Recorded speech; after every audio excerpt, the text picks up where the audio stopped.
আরেকটি বিষয় আছে যেটা আমাদের আলোচনা হয়েছে স্ট্যান্ডিং কমিটিতে। আপনারা আজকে দুপুরে যে একটা গুলির বিদ্ধ হয়েছেন হাদি সাহেব, না ইনসাফ পার্টির ওসমান হাদি সাহেব, ইনকিলাব পার্টি, দুঃখিত, ইনকিলাব পার্টি যে মঞ্চ, ইনকিলাব পার্টি মঞ্চের সম্ভাব্য প্রার্থী তিনি গুলিবিদ্ধ হয়েছেন। এটা আমরা সাথে সাথে আমাদের ভারপ্রাপ্ত চেয়ারম্যান মহোদয় কন্ডেম করেছেন, পার্টির তরফ থেকে স্টেটমেন্ট দেওয়া হয়েছে, আমিও বলেছি।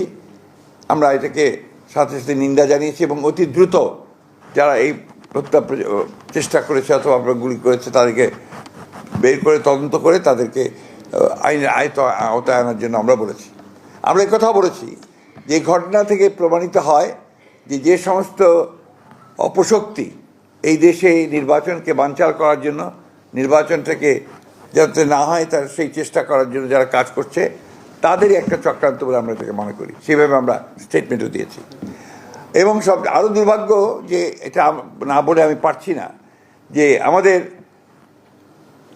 সিনিয়র একজন স্ট্যান্ডিং কমিটির সদস্য মির্জা আব্বাস সাহেব, তিনি দীর্ঘকালের একজন আমাদের এই বিএনপির আমাদের নেতা, তিনি নেতার ওই আসনে তিনি একজন প্রার্থী আমাদের। তিনি স্বাভাবিকভাবেই একজন রাজনৈতিক নেতা হিসেবে তিনি সহানুভূতি দেখানোর জন্য সাথে সাথে সেখানে ছুটে গিয়েছিলেন।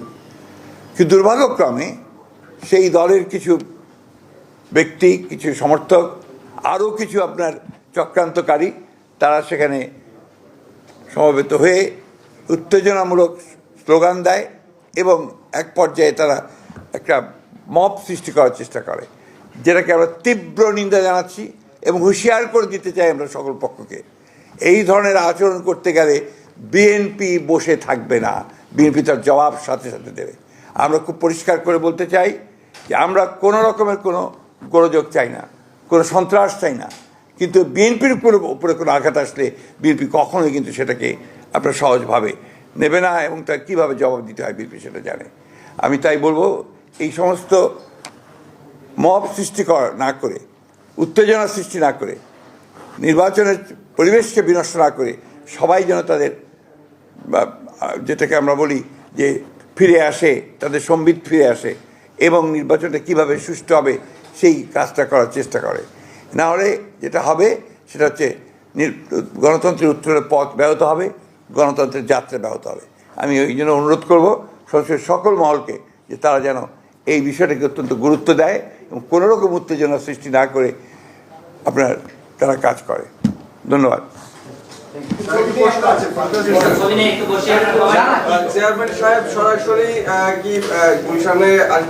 এটা ভাই আমরা ডিটেলস পরে জানাবো, এখন তো আমরা ডিটেলস কিছু জানি। আমরা ডেট জানালাম এবং এটা আপনারা নিশ্চিত করলাম ইনশাআল্লাহ সব কিছু ঠিক থাকে। উনি অবশ্যই 25 তারিখে এসে পৌঁছবেন। দিনটাও খুব ভালো, বড়দিনের ছুটি আছে, চমৎকার একটা দিন ইনশাআল্লাহ, সেদিন তিনি এসে পৌঁছবেন। সেটা আপনি জানতে পারবেন কি বিএনপি কিছু করবে না, মানুষই আসবে।